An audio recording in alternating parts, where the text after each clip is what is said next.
Bismillahirrahmanirrahim. Assalamualaikum warahmatullahi wabarakatuh.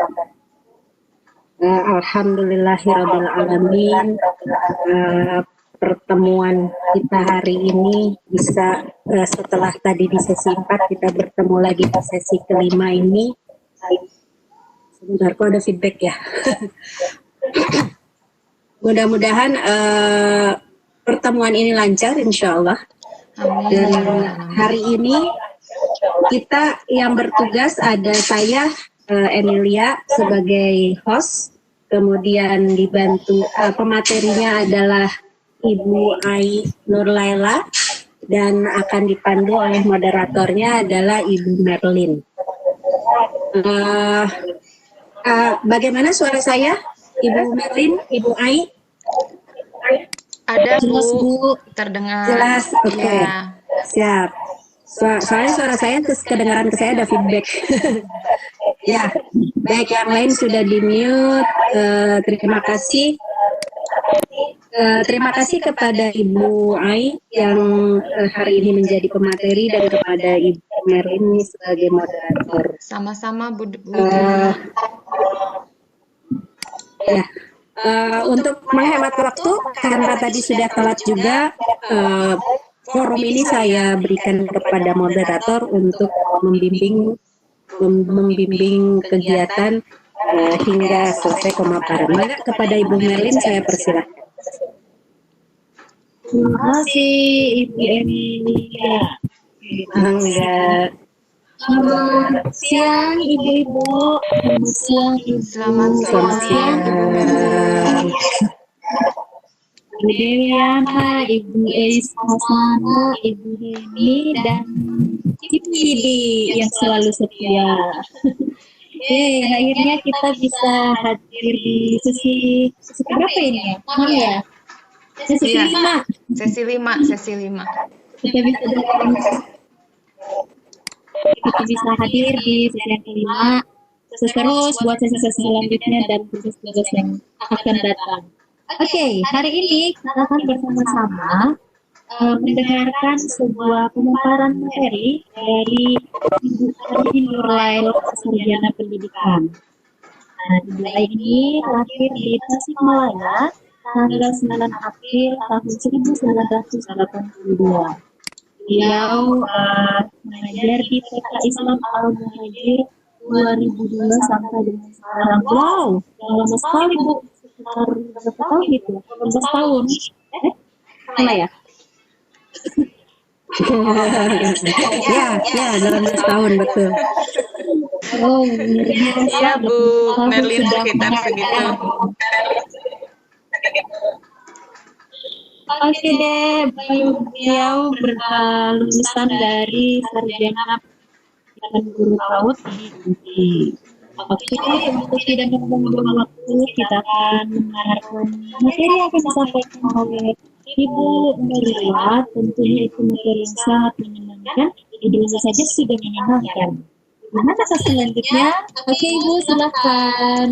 Baik Ibu Merlin, terima kasih. Terima kasih juga kepada Ibu Emil, juga kepada Ibu Dewi selaku instruktur kita semua, dan tak lupa kepada seluruh partisipan yang sudah berkenan hadir pada siang hari ini. Baik, pada kali ini insya Allah saya akan sedikit sharing terkait dengan fun learning yang mungkin ibu-ibu semua sudah melakukannya dalam kegiatan pembelajaran di sekolah masing-masing. Baik ibu-ibu, kita mulai saja.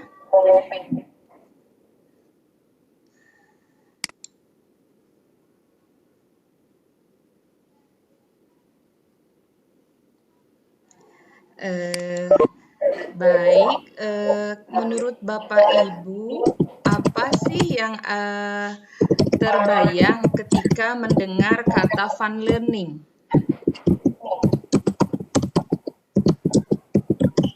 Ayo, ada yang mau coba menjawabkah? Pembelajaran yang menyenangkan tampaknya.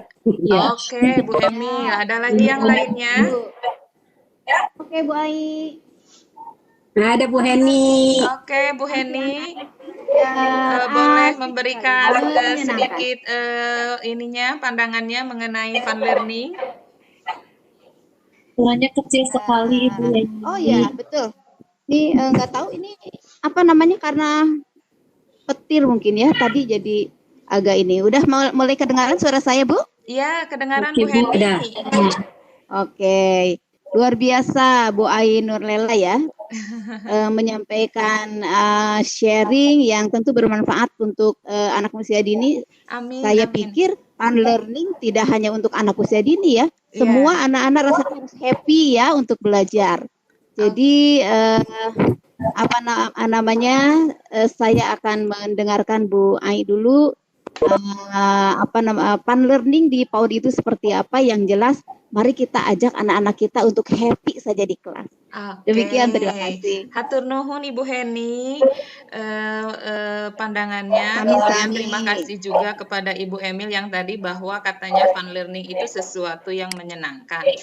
Baik, kita lihat di sini bahwa fun itu bisa diartikan kegembiraan atau kesenangan.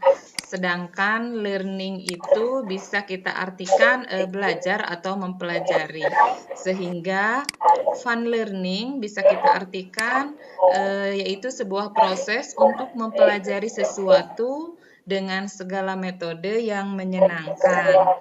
Artinya apapun metodenya itu, bila anak-anak suka, maka pembelajaran tersebut bisa dikatakan fun. Kemudian kira-kira tujuan fun learning itu apa ya? Nah, coba kalau tujuannya supaya apa ya Ibu-Ibu? Anak-anak nggak bosan belajar. Baik. Betul. Nah, itu salah satunya. Jadi, tujuan dari fun learning itu agar tumbuh minat belajar anak sejak usia dini, sehingga ketika tumbuh minat belajarnya, maka anak akan belajar sesuai dengan keinginan mereka sendiri, tanpa merasa dipaksa. Itu. Kemudian, dalam sebuah artikel yang sempat saya baca juga, di sana dikatakan bahwa kapan sih pembelajaran terasa fun itu, katanya. Yang pertama, pembelajaran dikatakan fun itu ketika anak-anak menyukai apa yang mereka lakukan. Kemudian yang kedua, ketika anak-anak dapat memilih cara bagaimana mereka belajar sesuai dengan tipenya mereka. Sebagaimana kita ketahui bahwa setiap anak memiliki gaya belajar masing-masing.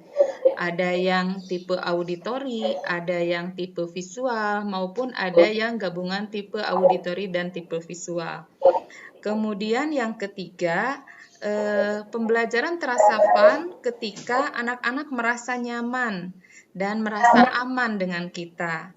Kemudian yang keempat, bahwa pembelajaran terasa fun ketika mereka dihargai apa adanya. Apapun hasilnya, kita hargai mereka. Apakah kalau misalkan hasilnya itu baik sesuai dengan tujuan yang kita harapkan ataupun belum sesuai dengan yang kita harapkan. Jadi, sekecil apapun kerja keras mereka, kita senantiasa memberikan apresiasi untuk mereka.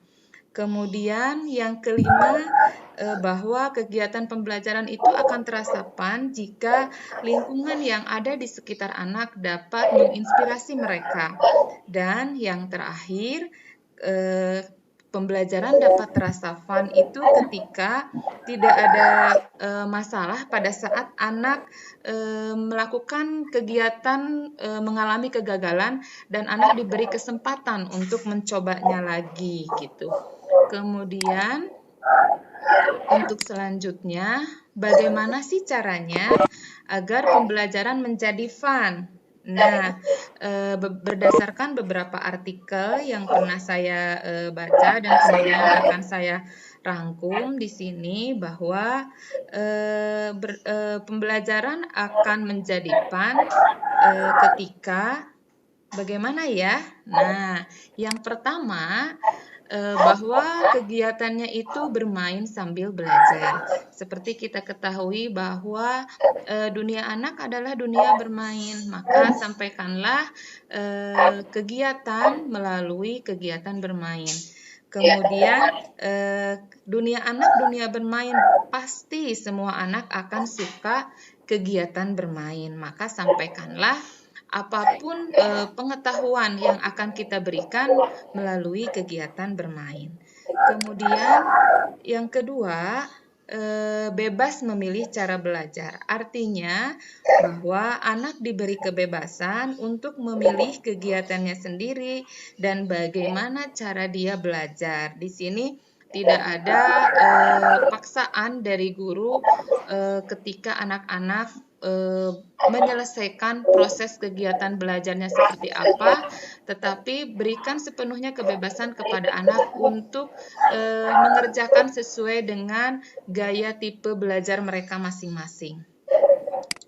Kemudian yang ketiga, tentunya adanya variasi kegiatan belajar, sehingga kita sebagai pendidik dituntut harus senantiasa merancang atau mempersiapkan pembelajaran yang variatif, mulai dari metodenya, tekniknya, medianya, materinya, sehingga anak-anak tidak akan pernah bosan dengan apa yang kita sampaikan. Bahkan mungkin ketika mereka merasa fun, mereka akan senantiasa terus merasa ketagihan dan ingin senantiasa bertemu dengan kita.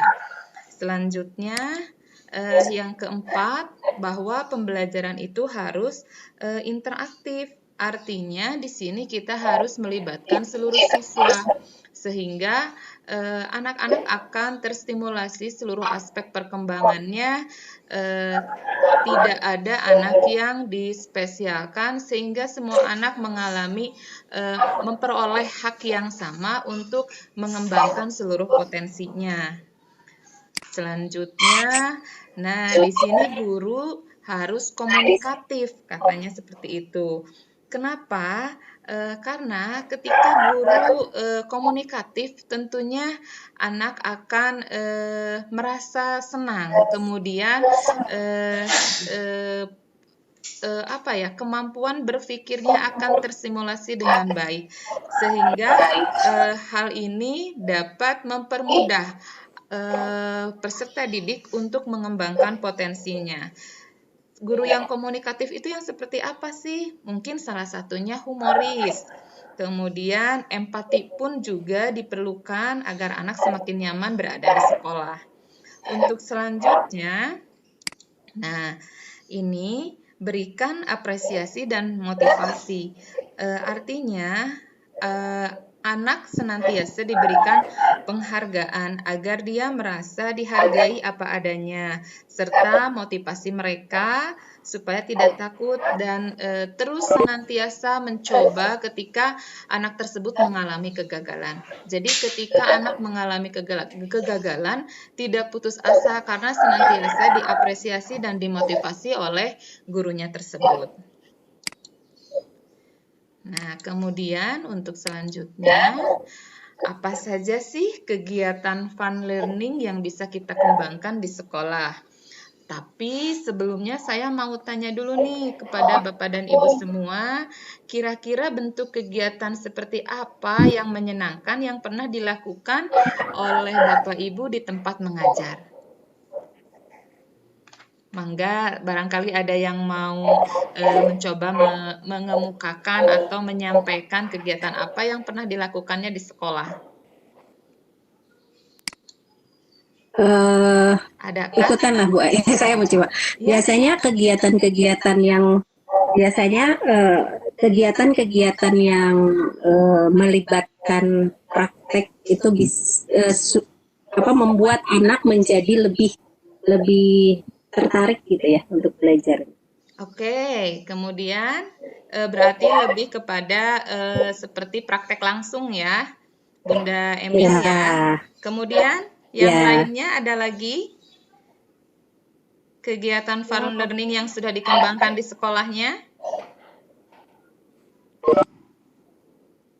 Nah, kita coba di sini salah satunya yaitu melalui kegiatan art and craft ya. Nah, seperti yang tadi disampaikan oleh Ibu Emil, betul sekali bahwa salah satu kegiatan fun learning yang bisa kita kembangkan di sekolah yaitu dengan melibatkan anak melalui berbagai kegiatan yang kreatif. Di sini art and craft ini merupakan aktivitas yang dapat merangsang anak berkreasi sesuai dengan keinginannya, membuat hasil karya, serta dapat pula merangsang nilai estetika mereka.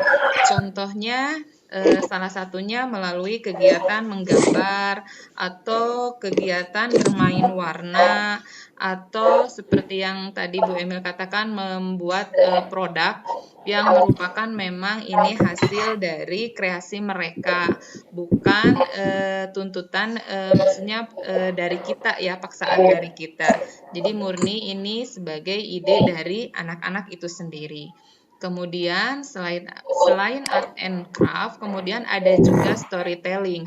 Ini kegiatan yang sangat menarik buat anak karena dan mungkin ini sudah terbiasa Bapak Ibu lakukan di sekolah. Karena melalui kegiatan storytelling ini biasanya untuk anak usia dini ini biasanya digunakan dan salah satu metode yang paling efektif dalam meningkatkan kemampuan bahasa anak. Storytelling itu bisa kita gunakan dan memang banyak sekali jenisnya dan bisa menggunakan beragam media, misalkan kita bisa memakai boneka tangan atau boneka jari, kemudian bisa juga memakai buku cerita, kemudian jenis ceritanya juga macam-macam, ada yang mungkin ada fabel, ada cerita rakyat dan lain sebagainya. Kemudian yang ketiga ada making classroom password. Mungkin ini bagi sebagian mungkin hal baru, tetapi mungkin bagi beberapa sekolah ada yang sudah melaksanakan kegiatan ini. Nah, kegiatan making classroom password ini ada yang pernah melakukannya, Bapak Ibu? Atau belum?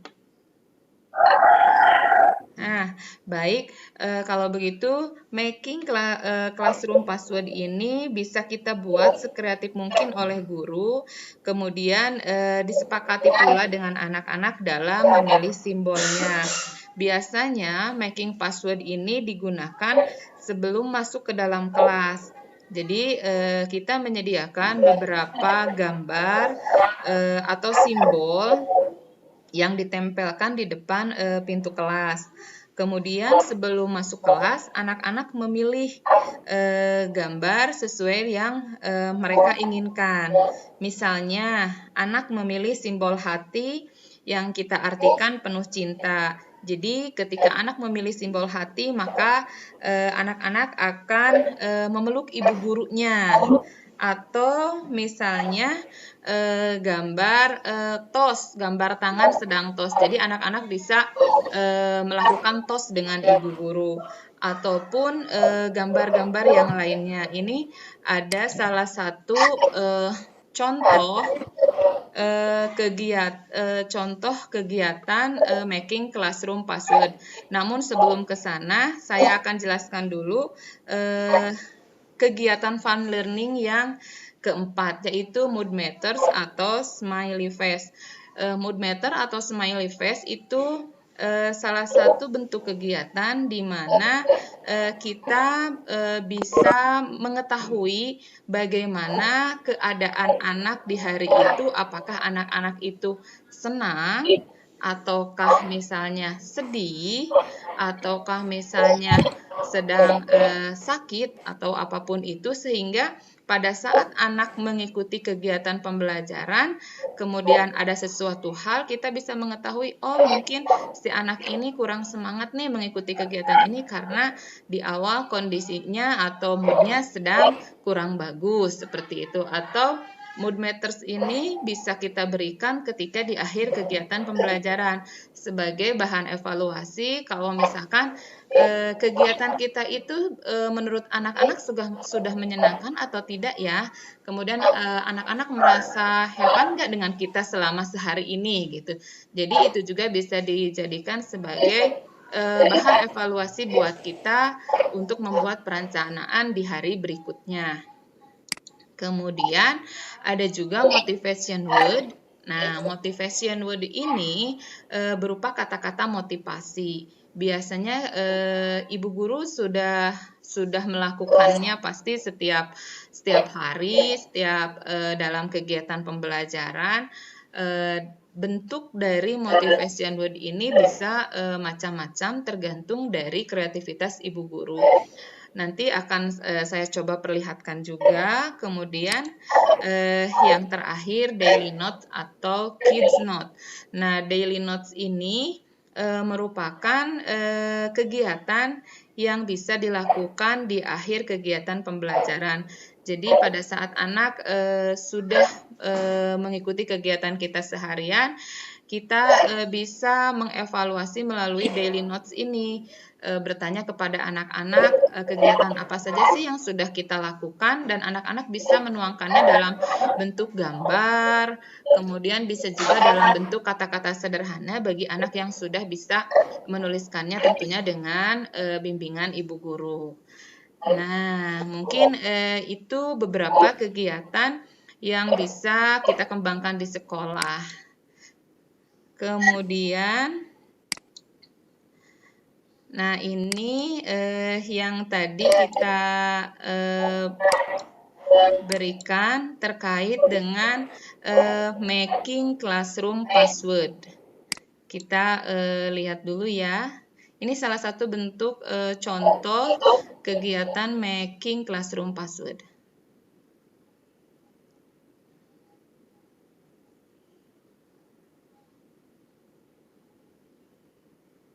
Sebentar ya, agak loading sedikit.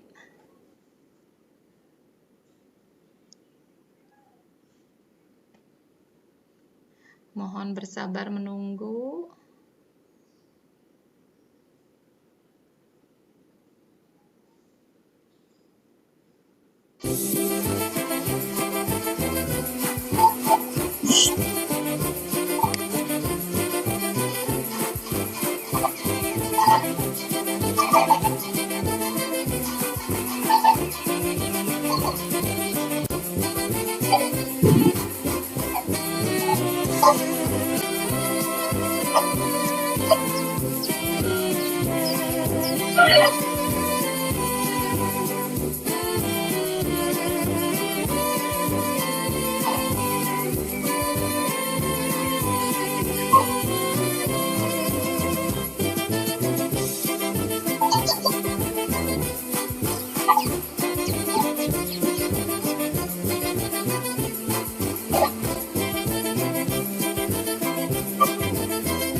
Nah, mungkin itu Bapak dan Ibu salah satu contoh ya kegiatan dari making classroom password. Nah, ini juga salah satu contohnya bisa dalam bentuk seperti ini.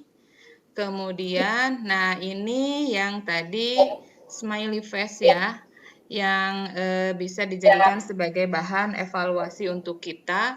Jadi nanti ini bisa di akhir kegiatan pembelajaran anak-anak menjepitkan jepitan baju sesuai dengan perasaan mereka masing-masing. Kemudian, nah ini motivation word, bentuknya salah satunya seperti ini. Sebetulnya itu tergantung kreativitas dari ibu-ibu masing-masing, bentuknya mau seperti apa, dan ini biasanya sangat-sangat efektif untuk memotivasi anak-anak, karena motivation word ini bisa dibawa oleh mereka pulang ke rumah gitu. Kemudian kalau daily notes itu catatan-catatan yang dibuat oleh anak, baik berupa gambar ataupun tulisan sederhana terkait dengan kegiatan pembelajaran yang sudah kita berikan kepada anak-anak. Baik, Bapak Ibu, mungkin itu saja sedikit sharing dari saya terkait dengan kegiatan fun learning. Semoga bermanfaat untuk semuanya.